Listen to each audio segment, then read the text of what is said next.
Rebecca, thank you for joining me today. Absolutely. Thank you for having me. Don't be ridiculous. Thank you for being rooked yet again, another guest that we have convinced to play with us. I'm very stoked because the topic that we kind of want to talk about today of like having an interfaith family is very, very, very common nowadays. I think back in, the Stone Ages, people were like, I am of this faith, I must marry this faith. And now it's like, what? I'm in love with you for who you are, not for what you believe in. Like we need to blend this together. And we have this wonderful melting pot that is all the religions of the world. And being here in the city, I could literally pass a synagogue, a mosque, a Baptist church, followed by an old school Roman cathedral, like within, seconds of each other. It's wonderful. And I love that you and your husband were like, yep, we're in love with each other. And this is what's going to happen. So when you met Rob back 111 years ago, right, you were young and in love. Itty bitty babies, yes. when you were itty bitty babies. When did you start having a conversation about faith? I feel like it was pretty early on that we started talking about it. Growing up, I never really thought about having to marry somebody that was Jewish, but I think when we started getting more serious, then that conversation came up. I don't know that we really started talking about it from a family perspective until we talked about getting married. But before that, it was kind of just exploratory, learning about each other, going to each other's gatherings. So it was pretty fluid in that sense. There wasn't a lot early on about family. Because there's definitely different levels of religiousness. Is religiousness a word? Yeah, I think so. That sounds good. There's people who have like a core faith that's almost not as much a faith, but a tradition. And then, of course, you have people that are like, I'm going to follow this doctrine by the letter of the law, no matter what anyone says.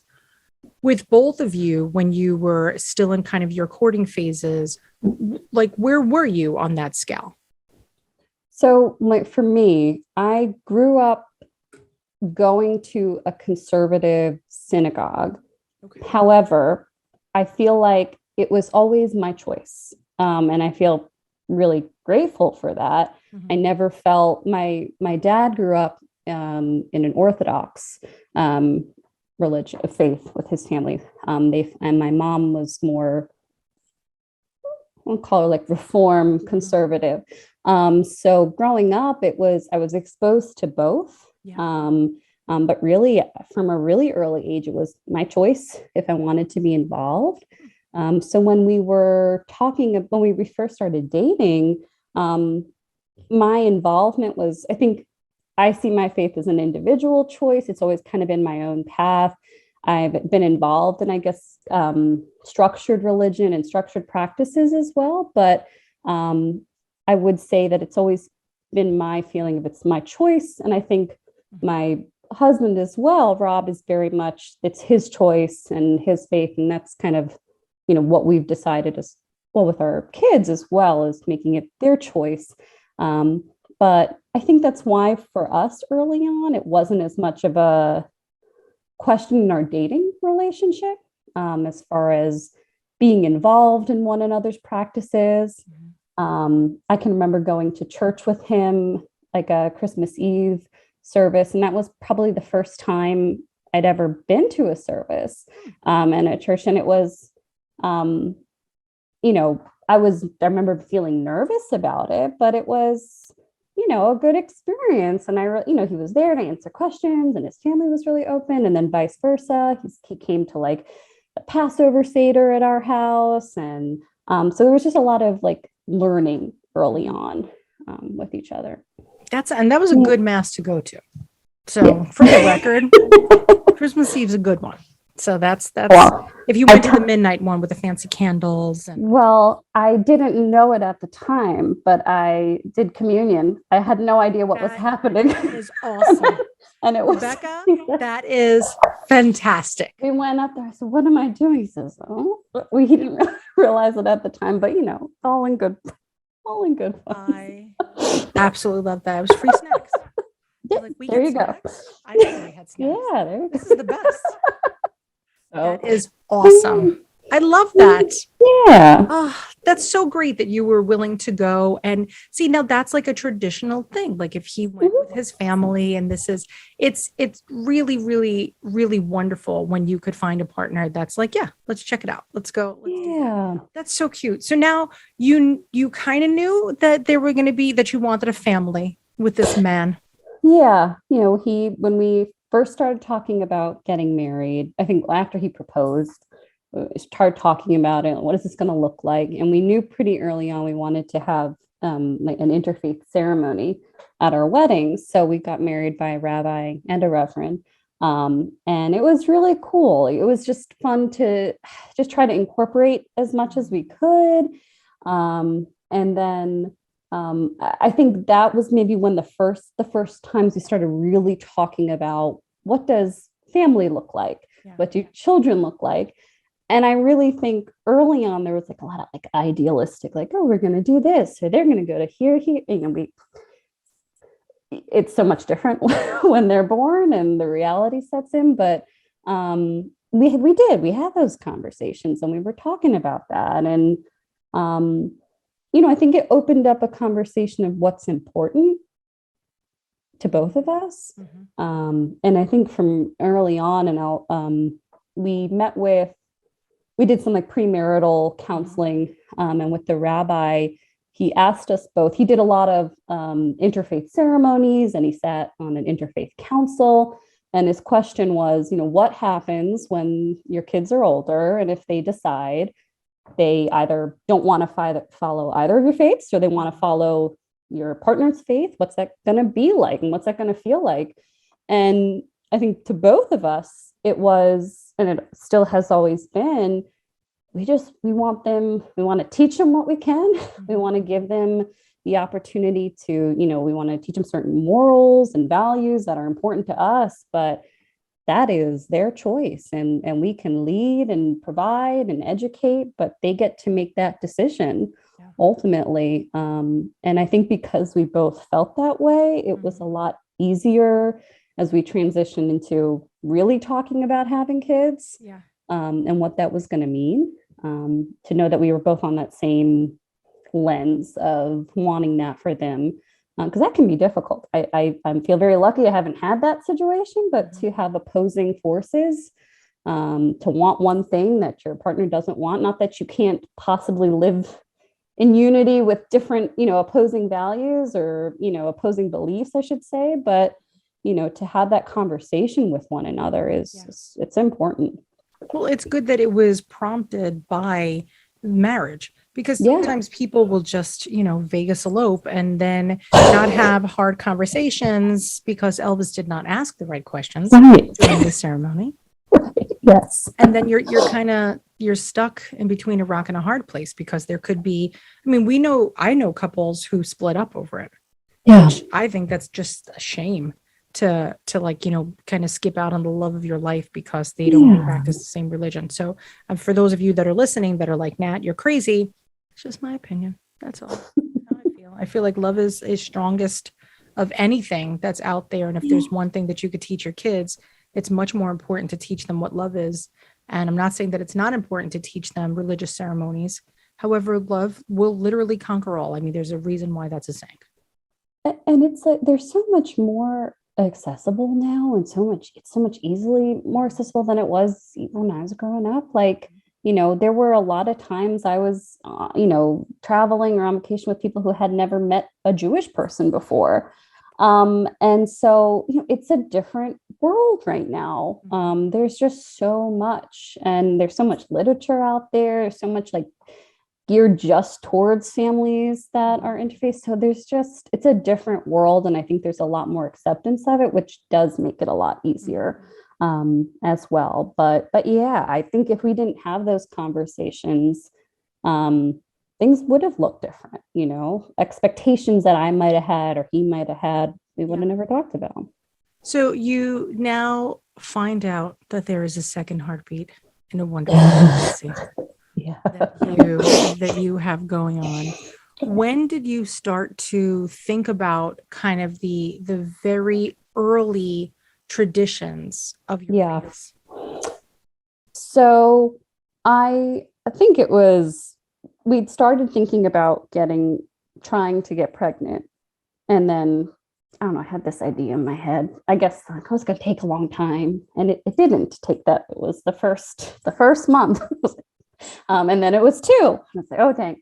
I think pretty early on, I think it hit more when we found out we were having a boy and a girl.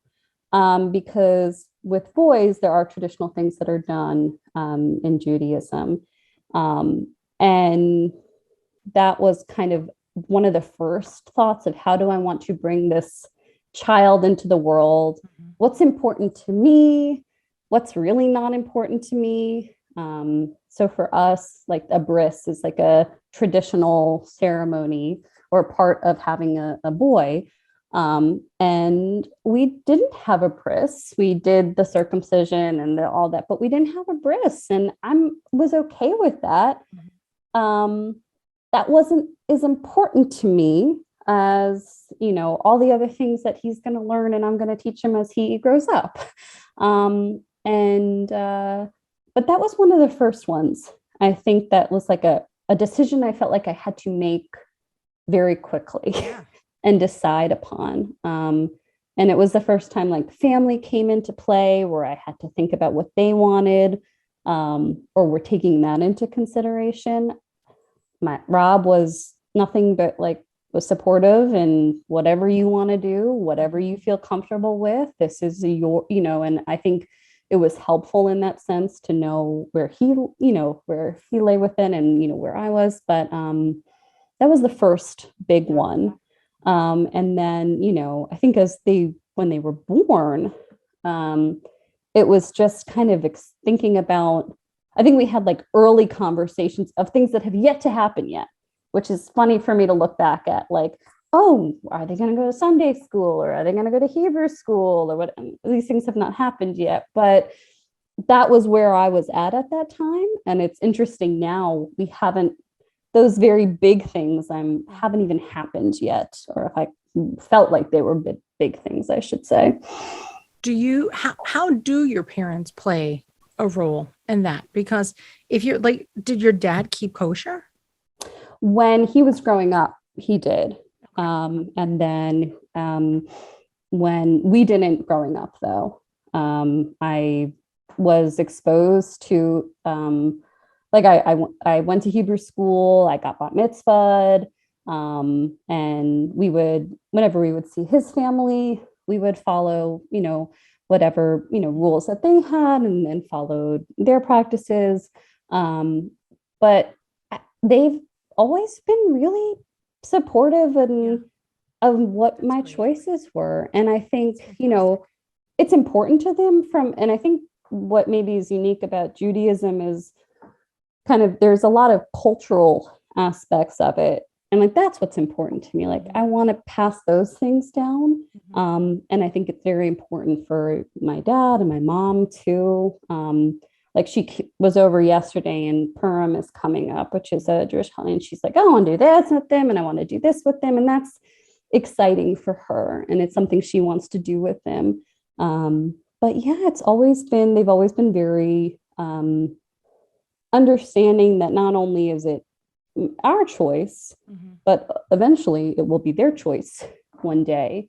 So yeah. I'm so glad that your family is so okay with it. So, and clarify something for me a little bit. And as a New Yorker, I'm embarrassed to even say this, but I don't know if this is still the case. But when I was growing up, if you had an interfaith family, but your mother was Jewish, period, hard stop.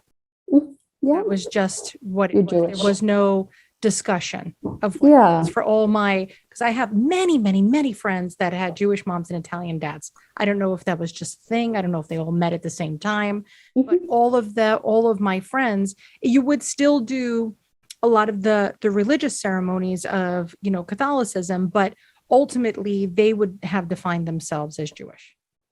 Yeah. So from from a cultural standpoint, if mom is Jewish, children are Jewish. From a, if you want to say from like a genetic standpoint, but if mom's Jewish, then kids are Jewish. Yeah. So, yeah. So technically, Technically. So now with that being said, that's why I'm saying that is that it's even for those of you people that didn't know that, it's even a bigger deal that your family was just like, okay, that's cool, Rebecca, that you want to do that, because I probably when you were growing up, they would have just assumed that now we have another generation of people that are celebrating Judaism. And I think that's something, and one thing I'll say, and is so my dad's side of the family is very religious, and there has always been a little bit of pushback, and I think and I am at a place now with them that there is, I feel like, an understanding that I have my choices, and there is a respect from them as well that Rebecca has her choices, and that was definitely hard in the beginning, especially with getting married. That was kind of the start of it. And I'm so glad that happened before we got married. So by the time kids came along, it was kind of hashed out. Yeah. And it felt better bringing them into this world, I guess, in that respect of, so there's always been that. From my parents, it's just always been, very supportive. I know they want them to know the religion. They want them to know the culture. It's important to them. I know that. But I never feel, and the same thing for Rob's parents, I never feel this like conflict of who's teaching more, what do they do? It's just, it's been very supportive. Now I can't read their minds, and who knows, but what they're showing my children and what they're showing us has been nothing but support. So yeah, that is so fantastic. And how lucky, honestly, if we could celebrate both. Oh gosh, yeah, it may go. That's pretty much something every week. We're looking at 52 weeks of celebration. Well, their birthday is in October, the end of October, and then they're like jam packed with presents. So much so my son thought you got presents on Thanksgiving too. He still thinks that. I don't know why, but I feel like we should make that a tradition. Yeah. I'm not. I was watching your video about watching the Thanksgiving parade. Oh yeah, and the names that your kids call the cookies, which I think is great. So I honestly do feel that something special should now be happening for gift givers. So with that, okay, now the holidays arrive. Hanukkah is so important and such. It's not only like a religious thing. I think I guess other people could debate the historicalness of it. I don't know. It's just part of my life, and we celebrate everything. So my father-in-law is Jewish. I was raised Catholic. My brother-in-law was Islamic, and I'm pretty sure that was it. Although I had a ton of Buddhist friends growing up, so I was just thrilled. Yeah. I'm just sad I didn't have enough friends that celebrated like Diwali and stuff. I'm just still sad to this day that I didn't get to grow up with that, because that's something else. So when you have the holidays, how is it discussed? So I'm going to say too, Rebecca, that this year it was like very controversial that I was reading amongst all my friends who, all my Jewish mom friends, and they were very, very, very irritated about Santa. And why should I teach my kids to tell your kids something that, isn't true? I don't even know, like, there's half of me that's like, truth. Like, I like it.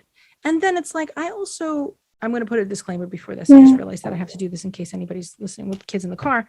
But it's like this, like, do we ruin like Disney? Like what do we do? How do you stand in your family? Because I could go easily both ways. I could be very swayed on this.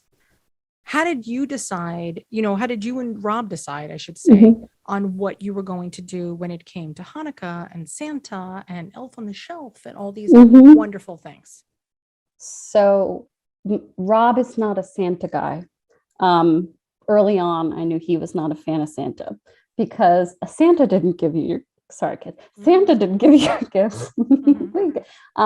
But so this was like the first year where there was like a real understanding of Christmas for them. Like last year before was kind of, they were just starting to, but this was the first year where there was, I know presents are coming. I know what this means.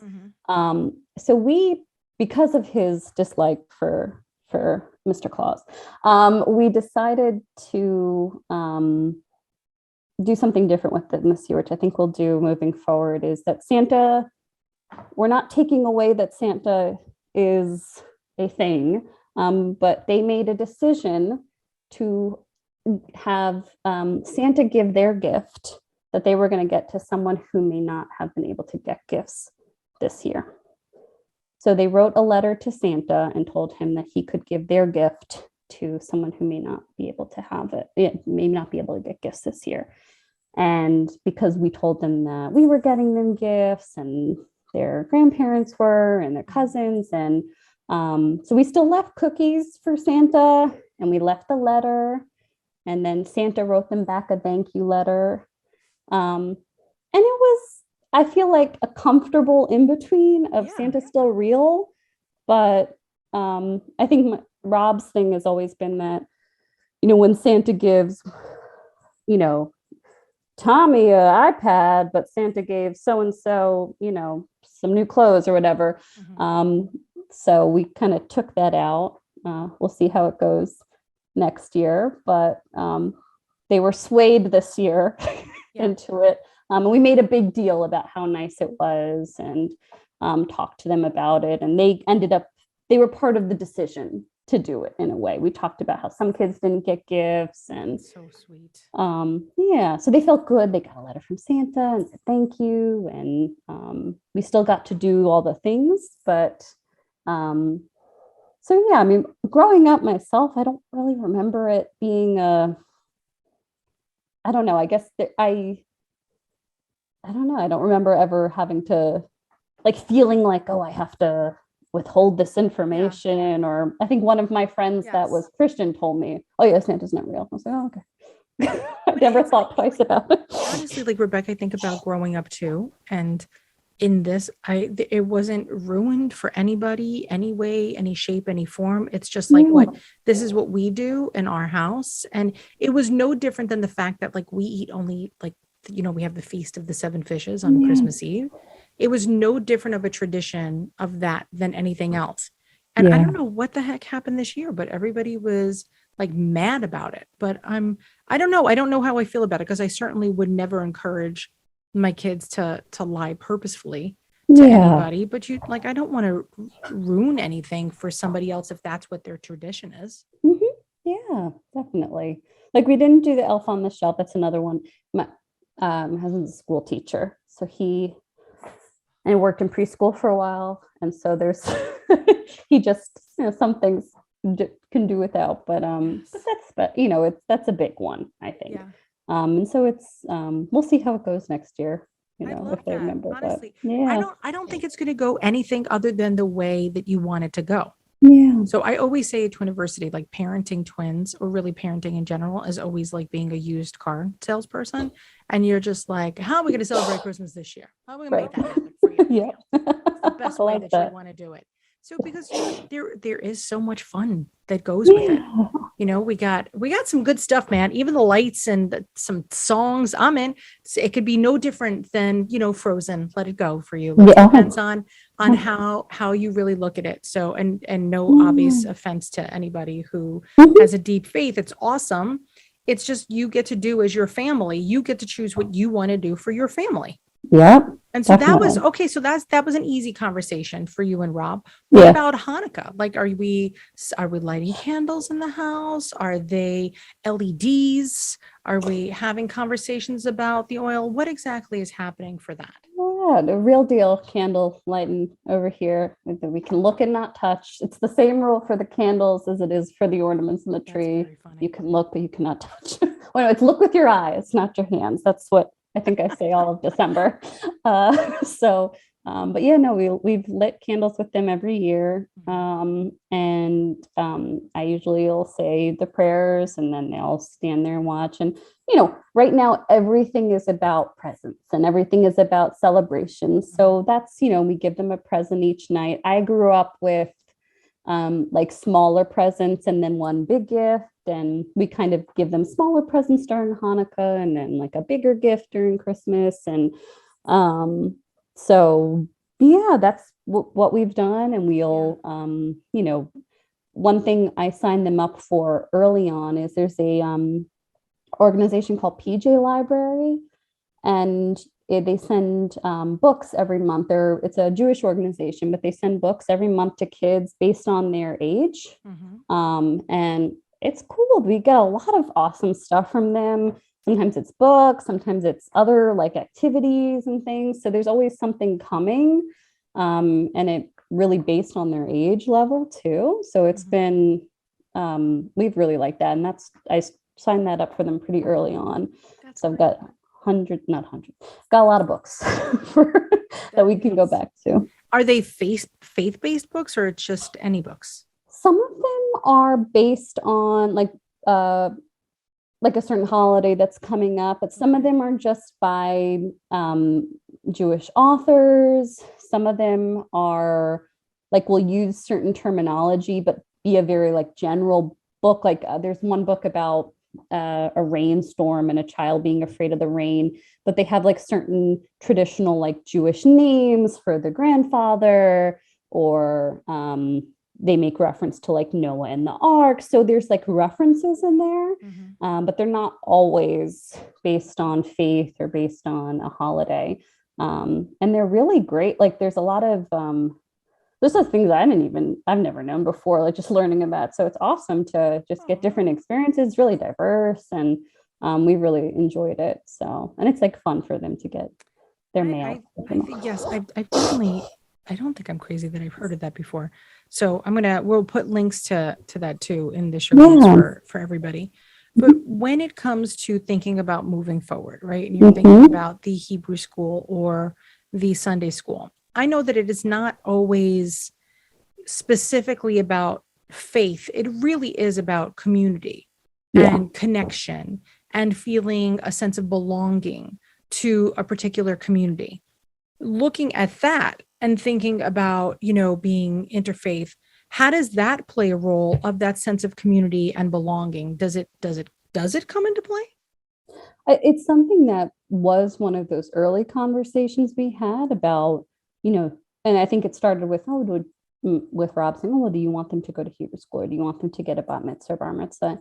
And my initial thought was, we'll let them decide. And when I think about it now, I realize at some point we have to give them that opportunity to explore it. And as they get older, make that decision about whether or not they want to continue. So COVID definitely threw a wrench in everything for everybody. So we haven't done, they went when they were little, but I mean, they were, like 16 months old when COVID started. So they knew nothing before that. So, when we start to, we really want them to have those experiences of going. And I think I can remember early on when we were talking about it, feeling this feeling of like, oh gosh, someone's going to tell them something and then they're going to think this, or they're going to feel ostracized. And Rob was always like, we're not the only people in the world that are two different, religions. And we get to be there when they come home, and we get to talk to them and ask them how things went and ask them if they have questions, and talk about the concerns that they have or questions that they have. So I know that that's something that's important to both of us to eventually have them explore and learn and be a part of, from both aspects, just to, meet people in that community, and decide for themselves too Yeah. as they get older, whether it's something they want to continue. I feel strongly, like for myself, I don't maybe feel as strongly about it. I know, but I can see where it was helpful for me in guiding my faith and educating me and giving me an understanding of not only the religious aspect, but from the cultural aspect. Mhm. And I definitely want to share that with them, and allow them to have those experiences because they are fun. It's not just about faith and, it's about being with other kids and Yes. experiencing those things. So absolutely. Yeah, it's a big Wonderful. community. That's Mhm. the benefit of having, a church, a synagogue, a mosque. It is that community building. Yeah, And it's great. The only bad thing that I have to say about that is that some churches and synagogues are better than others. And so definitely. you could easily think you could be swayed on religion based on who had more ice cream at that time. You know what I mean? Exactly. Oh, So absolutely. it's tough, Rebecca, because I can think 100%. of my friends that were going to Hebrew school, and I'm like, that is like Purim. Like, honestly, come on, man. Like, you're killing me, Smalls. Like, Yeah. I want to play. Like, this is what I want to do. Yeah. So I Yeah. remember thinking as a kid, like, that's the winning religion, but it really Mhm. wasn't. It was just that was the winning program. Mhm. So it's as a kid, it's very tough to distinguish one from the other, because if you had a great Sunday school teacher and that was just like Miss Libby from that Adam Sandler movie and was just like Yeah. happy and everything was great, and then you had a Hebrew school that was like very strict and Yeah. run by like an old school older woman that's like, this is what we do here. You Mhm. could easily be swayed. So it's tough to kind of have the kids make their own decisions because they're always going to go where the shininess is and the better snacks and the better Definitely. activities. It's going to be tough. Do you think that you will give them a taste of both at some time and say, okay, are you and Rob going to say, okay, when they're 7, we're going to try this, and then maybe when they're 8, we'll try this? Have you defined any time when you're going to start letting them get their toes wet? No, we haven't. And I think probably mostly because of COVID, we haven't. Because it was a conversation we were starting to have like right before COVID hit of, oh, we maybe we'll start going to services and, with them. And there was a temple by us that we really wanted to try to go to. And he has a church that he's gone to since when he was a baby. So we haven't really talked about it again since then. But I think when we did, it was really that it was going to happen simultaneously, like that we were going to do it at the same time and let them, dive into both and experience both. I don't know how often, how much or how committed we're going to be to it either, but it's something that I know, eventually we'd like to do with them, just to feel, get the experience and to see if it's something they, we want to keep doing with them. I mean, ultimately, they're little, not a lot of things. They can make some decisions, but this will probably be our decision for quite a while. And then they get to decide when they get older. Like when thinking back for myself, I remember there were times, especially I think like when I was like 10, 11, where Hebrew school felt like oh, I don't want to go, or oh my gosh, this is too much, or but I'm glad I did it looking back. Like and it never felt like me, like I couldn't say to my parents, I don't want to do this anymore. I really don't like this. I'm uncomfortable. Like I feel like if at any moment I said that, it would have been okay. We understand. And That's great. That's and really, so I it want speaks them to have. volumes to your parents of what type of parent you are, on for both you and Rob. Like, honestly, if you Yeah. really think about it, it's that you were raised by great people that made you great people, and now you're making another generation of great people. It's pretty amazing. And we're very lucky. And I wish this was the standard when it came to families. And now when you're thinking about life in general, anybody who has a faith is going to depend on it at some points more than others, Yeah. perhaps. Is it important that your kids have faith, period, and that maybe it is kind of like this gray area, or do you ever think that it would need to be defined? And I'm not saying that they have to choose one or the other, but I know that, there's times, honestly, Rebecca, we all go through it. And even people who never pray all of a sudden are, just like, please, like this, like I need something good happening. Yeah. When they have those moments as adults, let's say, do you think that their early years of not being able to have one or another will have an effect on them? I feel like and I can't speak for what's going to happen in the next, 5 years and how that will progress. Absolutely. I have no idea what's going to happen. But, I think because it's so important for us that it is their choice and it's our choice. Yeah. That, ultimately one day, even if, if they decide to look at things from a very like overarching, like God, like there's a great book, and it's called What is God? That just looks at things from like an overarching perspective in all religions. And it's, I think it brings everything in very well. My mom read it to me when I was a little girl, so I always remember it. It's like her go-to book too.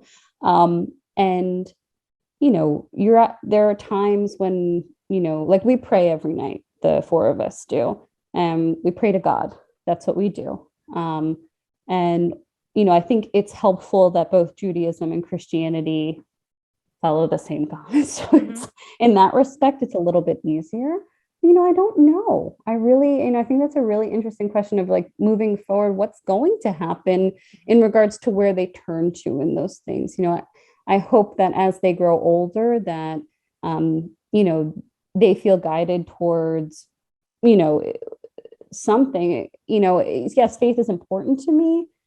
I really feel very strongly that it's going to be their choice, whether faith is at all important to them.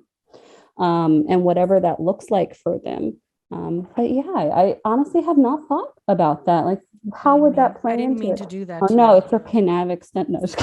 Well, one of the best benefits of having parents that have a faith is that the choice is made for you. And so there's definitely a comfort in not having to make a choice sometimes. Sure, definitely. And I just think about, for me, if I was raised with all of these religions, would I be more confused as an adult? Or would I be, at what point would I be mature enough to say, okay, I'll take a cup of this, 2 tablespoons of this, and a gallon of that? Like, I don't know if I would have that, because I often just defer to like my base religion.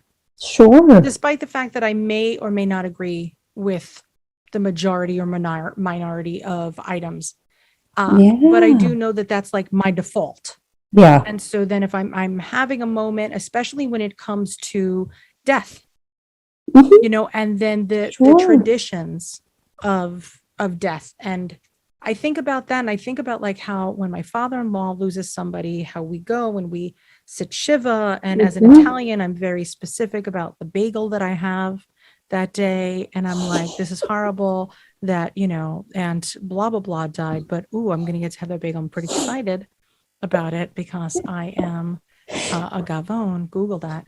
And you will see that this is how I do things. But I know that like when that happens, or like when my father passed, I always think I default to his faith almost, not as even much as mine, because it's what he would have celebrated. And so I want to celebrate that with him. And so I do think that, it's wonderful for kids to have a choice. And I honestly, I think that it's the best, especially as like somebody who, lives in the literal melting pot of lower Manhattan. We have everything here. But then I do wonder, just like mom to mom, is it going to cause more confusion at some point? If something were to happen, are they not going to know where to lean more? Or are they going to learn, like, look at all my choices. I have all my bases covered. I don't have to say, oh, this is going to happen or this is going to happen, because everything is going to happen. Yeah. So when No, you think definitely. about that, do you ever have you thought, like you said, you really haven't thought about that, but now thinking about that, could you see how maybe that could confuse them? And if it does, like what could you do? And by the way, I love that your husband's a teacher, because then that's a whole new level of thought process that comes into the introduction of faith. It's Yeah. not just like this is what we do. It's like this is educational, this is learning, this is where Yeah. we are. But what do you think about that? What do you think about what you Yeah, said? I think it's very true in the sense that I don't have to, I never even thought about it, in the sense of what do I like growing up, what I believe, or even thinking about my parents, for example, like, oh, what do they want? Okay, well, I know what they want, or Rob's parents, or even for them, for us, we can very easily lay those things out. I think it's part of not, thinking about it. It's thinking about having those conversations with them, probably in their like teenage years. Yeah. Like that's when I feel like I started to really think about faith in a way that felt like it was my choice, if that makes sense. Like I don't feel like before that I had a true connection. Like it was very childlike connection with faith. Yeah. And as things happen, I had losses. It felt like there was more of an ability for me to build my individual connection with faith. And I think that would be the time, when those big conversations would happen in a way that was more could be more understanding. Yeah. And be able to bring those things up, because both of us have been we're very lucky in the sense that we grew up around people that were like us. Same thing from like when I grew up around a lot of people that were Jewish. That was not abnormal to me. Yeah. Where like coming down here, it was definitely more abnormal. I became the token Jew. Imagine. I really, honestly, Rebecca, I can imagine. Yeah. So it's different. And I do, you like sparked a memory of me thinking like, I don't want them to be the token, Yes. but also knowing that there are so many people, and children growing up in interfaith families, and knowing that they're not the only ones, and that community itself is there in a way. As I think about it, makes me feel like there's room for discussion and understanding. And, I don't know. I think, I go back to what the rabbi said that married us. One day they may decide, like, I feel really strongly connected to this, or I feel like I really want to follow this. And what we can do at that point is support them and help them. So, but it is, to think about it from that respect, having those conversations with them about what might happen, and do they feel conflicted, and how can we help them with that? It's got to be tough. I mean, I in hindsight, I love that a decision was made for me, and that's that. And now I'm watching my kids who are teenagers, who have, they're both still in Catholic school. Yeah. They've been since kindergarten. They have very little faith, very, very little faith. I think there's so many components that have gone into it, unfortunately. But then I look at like my mom, who is a devout Catholic and constantly is at church and doing a rosary and like literally like always doing something. And for me, it's not even her faith. It's just like who like my mom is. Like it's like part of her personality. Like, that's me, Mom, doing the rosary again, guys. There she goes, yelling Blessed Mother or whatever. We're doing some weird St. Anthony prayer that you only learn on Christmas Eve. So it's all these interesting things. And so my kids don't really, I don't think that they would identify in a faith as of yet. Yeah. And I don't know if that was a blessing or a curse. I mean, you could say like, oh yeah, they were baptized, here they are, that's that, but they're really not feeling it. And there's, for me personally, I could say like 1,000 reasons why I'm jaded, including the fact that they closed down like a super old church. And then the pastor, did like a $2 million renovation on his townhouse. Like, I could tell you why I'm mad, and it's like, dude, like, come on, man. Like we've been in that church since like 1870. Yeah. What are we doing here? So like there's things that I'm holding grudges and I'm holding against an entire religion, but still I will always default. Mhm. So because I am wonderfully morbid, did you and Rob ever discuss, like, God forbid somebody passed away, what you would want, like how that would go? Because, when you're married, clearly we're Yeah. both making decisions as a family. However, Yeah. God forbid, knock on wood, if something happened to you or happened to him, did you have discussions that this is the way that I want this done? And, would that confuse the kids because now you chose a side almost, right? So Yeah. how did you ever have that conversation with them? We have like here and there, in like situations like I had surgery and I'm like writing, they gave me an advance directive and said, tell us your wishes. Yeah. Life insurance, all that. But, I think he has expressed what he's wanted. I have not decided what I want. So I'm the, shame on me. But it's not shame on you. I don't think that anybody really talks about it. It's in Twiniversity class, we actually discuss at length about wills and planning, and because nobody ever wants to talk about it. But if you've ever had a family member that passed without a will, it could go south. Oh gosh, yeah. It could go super duper south. And then God forbid you didn't have, a will, and then things go into probate. And now who's the guardian of your kids? Like I don't know if it's just because I wouldn't say that I'm actually morbid. I would just say, unfortunately, these eyes have seen many things at Twiniversity. Yeah. And I always get a little panicky, and I'm like, hey, listen, one of the things about being an adult is thinking about the what ifs. That's our job as a parent, because we don't want the kids to have to think about the what ifs. So I think that, it should be anybody that's listening, regardless of what your faith is, everybody should have a plan. Yeah. And this is it. And I don't know, maybe it's because I'm so type A that even in my next life, I'm still going to be making decisions. Yes. That could certainly be it. My husband wouldn't be shocked if he found, like, if they were like doing a seance and I'm like, why did you bury me there? That tree makes my eyes itch. Like, this is it. So I want to be very specific about those things. But when you think about the big moments of religion, it's birth, it's marriage, and it's death. And then you have little like puddles that, get droplets of religion throughout your life. So it's, I think for anybody of any religion, whether you're interfaith or you share the same religion, that doesn't actually mean you share the same customs.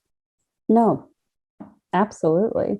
So there are definitely a lot of shades of different religions. Oh, definitely. Certainly, even within Judaism, there's different practices based on, where from a cultural aspect or so. No, 100%. I'm a social worker, so I'm being a bad social worker because I didn't, do all that. But that's what, we never thought. It's always, we don't always do the things we tell everybody else to do. Their vitamins. Yeah, you got it. That's the same exact thing. I don't think I'm allowed to be one if I don't do this. We can't. And, it's not even us. It's that we don't, like, I don't want the kids to think about that. Not kids, but I don't want my kids ever thinking that, like, my husband made the wrong decision. It's like, what did mom want? Mom would have wanted this. What are you doing? And I don't know, it's enough. I don't know. It's just because we have an interfaith family. It's not my husband and I, but it's really, the in-laws and there's so many different varieties. And when my brother-in-law passed away, we, as somebody who was Muslim, he could only be buried a certain amount of places. And it had to be done a certain way. And then the same thing for Judaism. So when my father-in-law loses family members, so we actually found like an interdenominational cemetery. And so everybody's there, but you could only be like in this section or this section. It's very interesting. So like maybe my kids go because we're the weird Italian family. We'll go and then we'll stop and be like, oh, we're going to this stop. But I know like I can't have a tattoo to be buried in a Jewish cemetery. And I'm like, what? That's it. As if I were ever going to, I don't think I'm converting at this point, but now I'm like, great. I just limited my where choices. your body can go. Right. Rebecca, these are the things that I think about. And as a social worker, please don't look too deep into everything that I'm saying. But for people that do have, that are very lucky to have so many different celebrations in their house, it's always like, okay, there's so much more to this, and where are we comforted and what do we do? So Definitely. I'm talking too much, but it's fascinating to me. Religion has always been very, very fascinating to me. My daughter in her Catholic school is actually taking a class called World Religions. And I'm like, thank you. Yeah. Could we just do that for a second? Could we literally explore it? She digs it. She's all in. I'm like, convert. What do you want to do? I'm in. Where are we going next? Let's try a little bit of everything. Yeah. But like that, I like at that age to introduce every single thing on an equal playing field. Yeah. And it's not even from like a what do you want to do perspective, but from who is around you and what do they celebrate and what is important to them, because we're not the only people around. And, and that's like, that is so important. Like, that's what I want. I want them to know things. I want them to feel, be understanding. And, I think that's, where I always revert back to. And it's very like nice thinking. And I realize there's more to it than just that. But I think because we're always talking about it and it's never it never feels taboo to talk about it. It's always felt like an open conversation, not only between me and Rob, but just with our family in general. Yeah. It's just, what is it? Let's talk about it. So I love that. Yeah. You're so fortunate. And I hope that you really realize how fortunate you are. And it's great. I wish like I said, I wish that this could be the standard in our world. Forget about country. Like, let's think big, Rebecca. If we're gonna do it, let's take it global. Right. Let's go for it. No, it's always felt like an open, I think that has helped tremendously. It would be a very different story if it was like us against the world kind of thing. And because it hasn't, it's been so much more supportive, not only for us, but for them. And for what they're growing up into, to learn those things, to feel very open in talking about it to both, my parents and his parents, even my niece and nephews, like they're just, everyone's, it's a good thing. I feel very, very lucky. It's healthy is really what it is. Yes. Yes. I like healthy. That. It is healthy. It's perfect. Rebecca, please. I don't like, this was so great. Thank you so much for chatting with me today. I didn't mean to throw a monkey wrench into everything. Oh, no, it's good. It's important. I mean, that's part of things happen. Like, you don't think about everything. And I think you can't possibly, it's with parenting too. Like I, laid out a very pretty plan and nothing has gone as planned. So that's the story of life. Parenting. Right. Yes. That's fantastic. But thank you so much. And tell Rob too that I said thank you. And I love that I get to watch your twinnies. I don't know if I didn't ask you if I could say that. Yeah. Oh yeah, definitely. Okay. So little baby Hannah girl and Jonah, they're so sweet.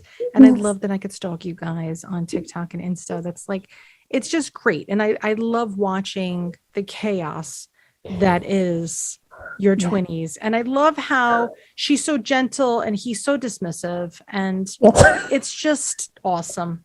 And I dig it. And I thank you for sharing that with us and the universe. And it's also going to be really, really a great little treasure box that when they get bigger and you're going to have all those videos to kind of look back on. Oh, they're already they're very conceited. Can we watch the TikTok videos we want to watch ourselves? And they got the ones they want to watch. And I don't know what I'm creating, but they watch themselves than 90% of the stuff online. This is true. Rather than watch the same video. Give them their own channel.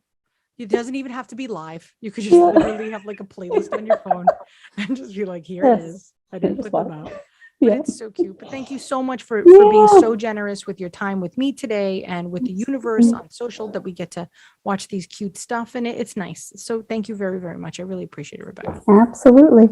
And so you stay right there. But for the rest of you that are listening in your car, hopefully you listen to the disclaimer of how your kids shouldn't listen to this conversation. And if you did, I'm really sorry. Like I did. I'm even going to make this an explicit episode so that people know don't listen to this with their kids, even though we didn't curse. Now I just want to say random shit there. I said it, I got it out. So now it has to be labeled as explicit so I don't have to worry about ruining anybody's childhood.